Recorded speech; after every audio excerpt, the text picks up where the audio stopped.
Hello and welcome to an interview hosted by Durham University, Hong Kong Society. Due to the recent social unrest, we are facing unprecedented attacks on the media.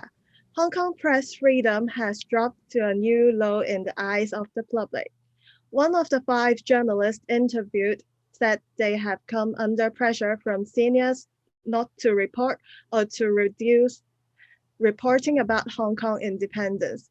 Mr. Stephen Butler, Asia Program Coordinator of Committee to Protect Journalists, is here today with us to reflect what is happening right now and discuss what will happen next.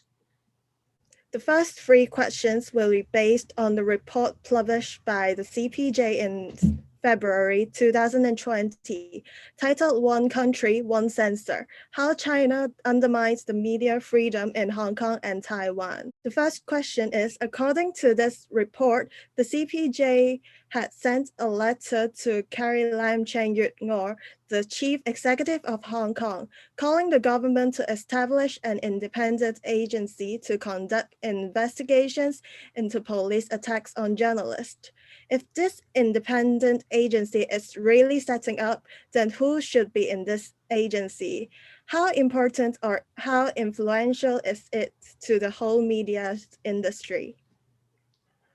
Well, I think if you look at the background to that, as we know, there were very large-scale demonstrations in Hong Kong, and the media was very active covering these demonstrations in all kinds of different ways.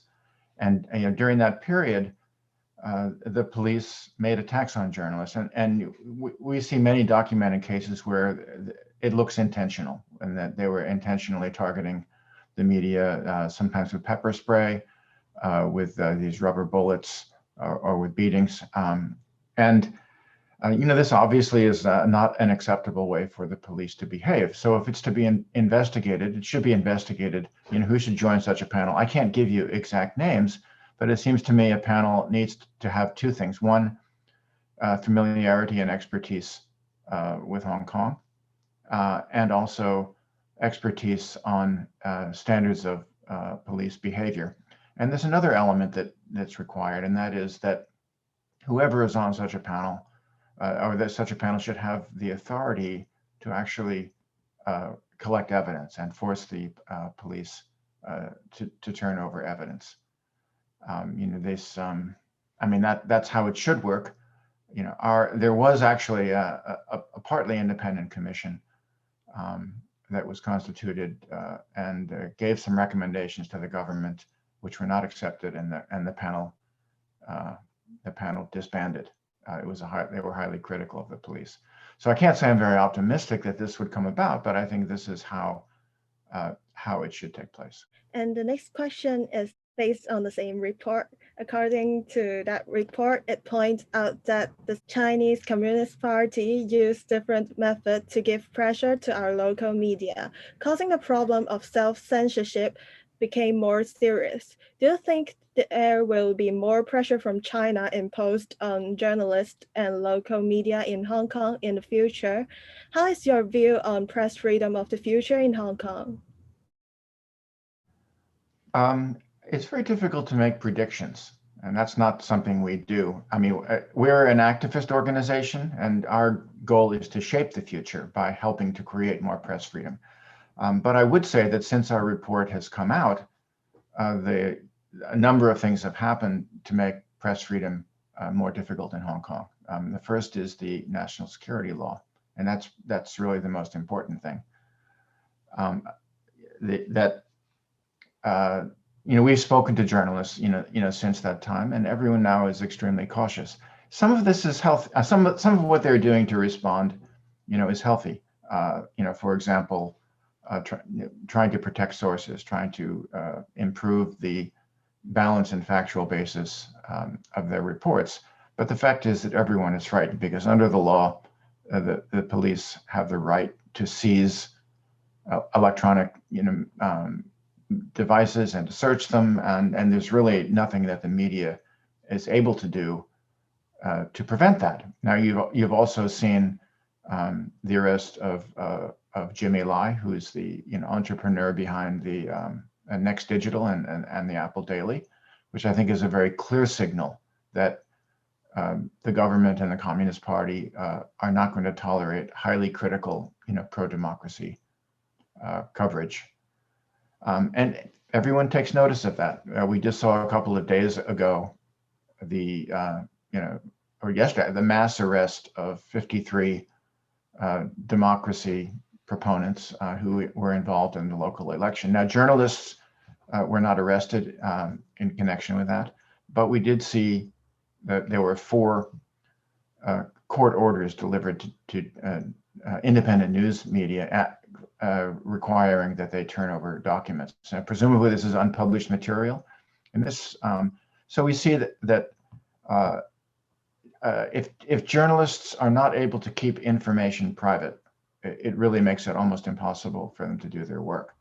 Now there are ways of getting around some of this, putting information in the cloud and the like, but I think the overall trend so far has not been very encouraging. And the last question, based on the same report, the report mentioned that Hong Kong's press mirrors the territory's polarized political environment. The dominant pro-Beijing media challenged by scrappy independent outlets and a few trying to walk a tightrope in between. How is your view on this structure? Do you think it is a healthy structure of the media industry of Hong Kong? Well, as far as insofar as there are different viewpoints expressed in the media, that's a very healthy thing. We have no objection to media that is strongly, pro-communist, and it is good to see that it's still possible to have media that is critical of the government or critical, of the Communist Party. I think the problem is that independent media is underfunded. It's very difficult to make a viable business model for much of the independent media. Traditionally in Hong Kong, there was a tremendous diversity of approaches by the different media, and that was a very healthy situation. More and more, I think some of the large media groups or dominant media are reluctant to take a critical stance to China or even the Hong Kong government. So it's there's kind of an unfortunate trend of having a more pliant media, but the fact is that those independent media continue to exist, and they're managing to survive so far, and that so this kind of the media freedom and the diversity has not been completely crushed, but I think it's somewhat in danger. The next question is about a recent new service announced by the Hong Kong government. Recently, the Hong Kong Transport Department announced a new service which alerts people whose car have been subject to a license plate search. Journalists could not be exempt from this new arrangement, so they fear that this may tip off the subjects of their investigations. Do you think this new arrangement once again undermine the press freedom in Hong Kong? It's a complicated issue. On the one hand, traditionally the media have been able to make these searches anonymously, and they have often put in the reasons for their searches that were frankly not entirely forthcoming. Although it was an accepted practice, there's no issue. And now these days, with these new restrictions and rules, it does create more of an issue for journalists gathering information. On the other hand, there's a privacy issue as well that needs to be considered. So I don't really have a position on it. I think it's a complicated issue. I think if there were a true democratic process in Hong Kong, it would be worked out democratically, and that people would debate this and decide what makes sense for Hong Kong. Of course, it's being imposed on Hong Kong citizens, which is not, in my view, the best way to go about this. But I would say it's a complicated issue in which I don't really have a viewpoint or understanding of it. Yeah, another question based on the article which published by the CPJ titled "Hong Kong Denies Work Permit to Editor of Independent Hong Kong Free Press." You mentioned that The denial of the work visa of an editor of the Hong Kong Free Press also severely undermines Hong Kong's status as an international city and financial center, which cannot flourish unless journalists are free to do their work. To what extent do you think this would affect press freedom in Hong Kong? As a single incident, it's very worrisome, but we've also seen work permits denied for international correspondence from other publications. I think what it signals is that the government is not going to be tolerant of foreigners coming in, as they have over many decades, to participate, freely in the local media or in the foreign media. And ultimately, if news organizations are not free to hire the talent that they need, it's going to undermine their ability to cover the news. It will undermine their credibility. And that is absolutely essential for Hong Kong's role as an international financial center. Now, normally we say at CPJ that this kind of press freedom is absolutely essential for democracy, and that's true as well. But Hong Kong has never had a democracy. It was an unusual case of having no democracy, but having a vibrant, free press. And I think everyone saw that as absolutely essential for the free flow of information, so that business people could make, sound decisions. It isn't a sudden change, but it's just gradually closing in, making it more difficult for media, properties to operate, independently and freely. And it's over a longer period of time, I think it could have a very severe impact on press freedom and on the ability of businesses to feel confident in their operations there. So the Hong Kong government announced that the daily press meetings about the COVID-19 is going to be replaced by a video recording. So like under social distancing policy. So this makes us wonder, will this be used as a way to censor political questions like what the mainland did in normal practice? In your personal field, do you think it will become a new tradition to favor the government? Well, I hope it won't. Journalists should be free to ask questions directly to government leaders and persons of authority. Now, it's understandable in principle that because of COVID-19, there might be certain kinds of restrictions. But the idea, frankly, submitting questions in advance is a terrible method you guys did it to me, right? Submitted questions in advance. But generally speaking, government spokesmen, experts, they should be able to answer questions on the spot, or decline to answer them, or handle them as ever they wish. But the idea that they can go through a list of questions and then pick the questions that they want to answer is going to limit the flow of information to what the government wants to say. So it's not really a true press conference in the normal sense. So I think it's regrettable, and I hope that it can be revert to the usual method before long. Yes, like everyone hopes. But do you think it's weird, like other countries, we all in the world facing COVID-19, but only Hong Kong choose to use this video conference way to do news? Like, why you are the only city that use this method? Do you think maybe it is something inside it, just for experience? Well, I can only speculate, but I presume it's because they wanted to sort of limit the exposure of officials to this very freewheeling, tradition of questions, from the Hong Kong press. I don't see why they couldn't adopt the methods elsewhere of, social distancing, wearing masks. There are a lot of different controls, you can introduce to prevent the spread of COVID-19. And also, Hong Kong has a relatively low transmission rate. And so it's difficult to accept the rationale for doing this, even though there could, in theory, be, some public health benefit. So I want to talk about like self-censorship. Like what you mentioned, Hong Kong is not really a democratic society because like we don't really have a absolute authority in Hong Kong. The problem of self-censorship has always existed in Hong Kong's media industry.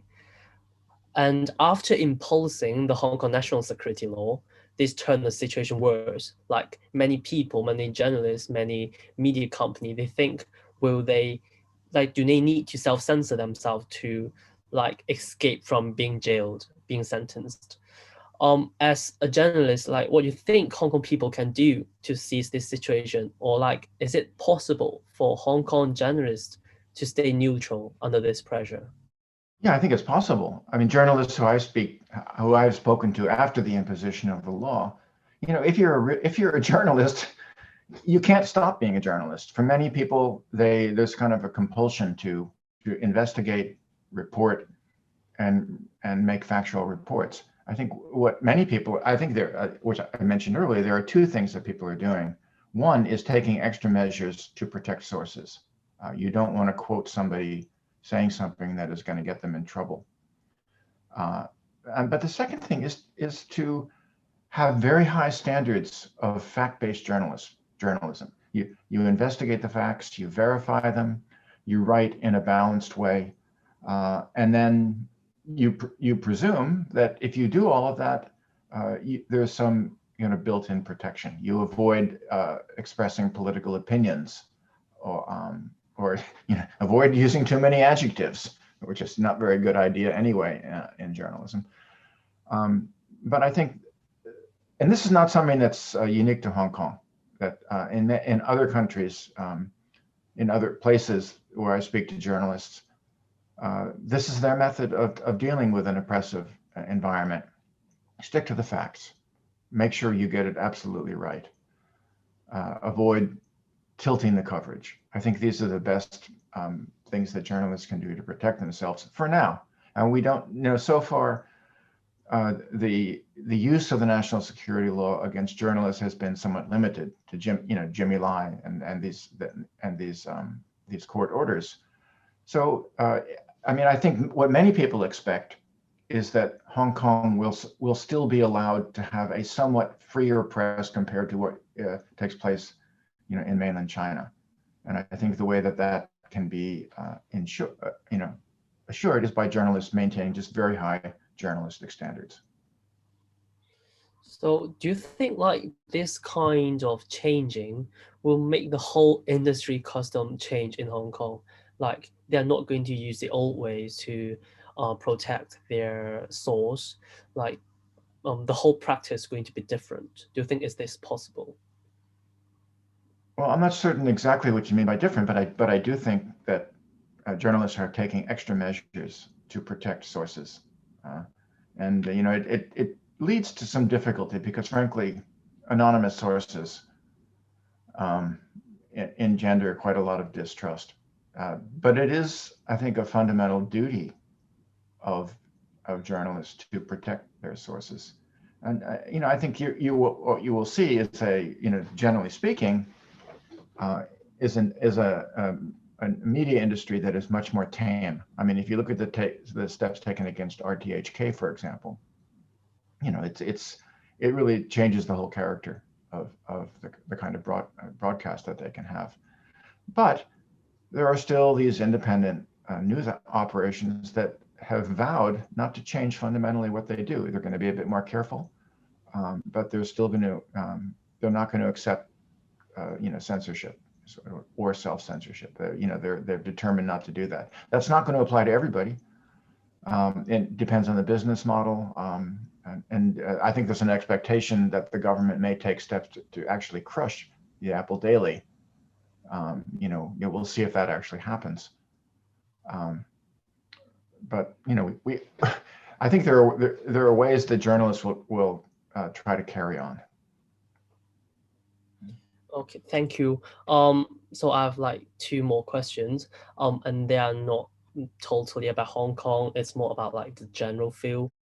So like social media has always been used to deliver message and information around the world, and like from recent or like this year's globe movements, political movements, we can see that social media like Facebook, Instagram, Telegram, they're just being used to deliver message about the political movements, and it's being used so frequently. And some blame that these social medias create false and wrong information, like they lead people to destroy order. And do you think like this may block people from real and valid information like traditional news? And what do you think can be done? Yeah, that also is an extremely complicated issue that is being debated. I think it's very clear that, frankly, ever since the introduction of radio years ago, you have this succession of new technologies that have progressively lowered the cost to get information out to many people. And we now see, the extreme of that. And it's certainly true that when you lower the cost, it also lowers the cost of disseminating untrue information or lies or distorted information. I think ultimately it's going to depend on, I don't think we fully have understood or grasped the ways to deal with this.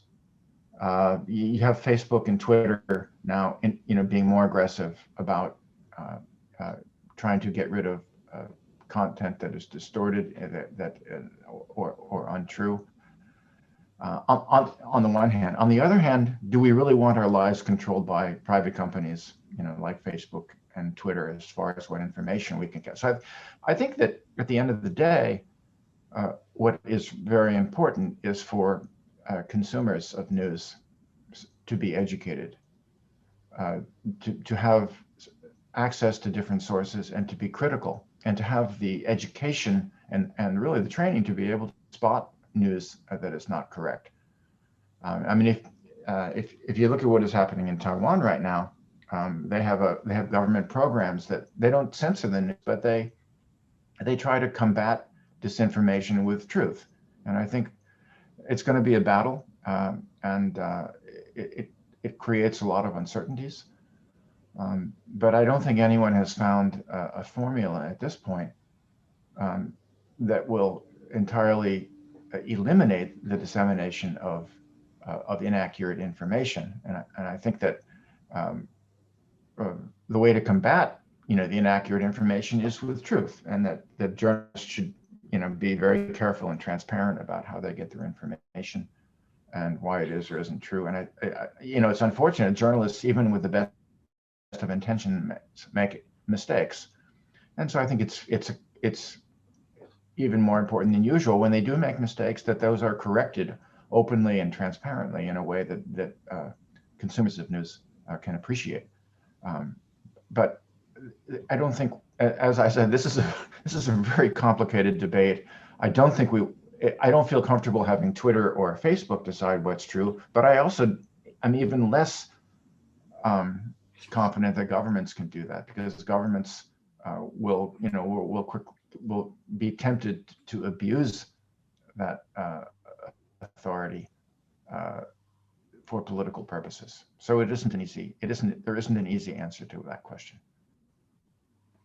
Okay, thank you. So like, do you mean just generally, like in your point of view, do you think press freedom or like diversity of press is more important than focusing on delivering true messages, and it's more important to educate people rather than classifying what is true and what's wrong, because no one can tell this?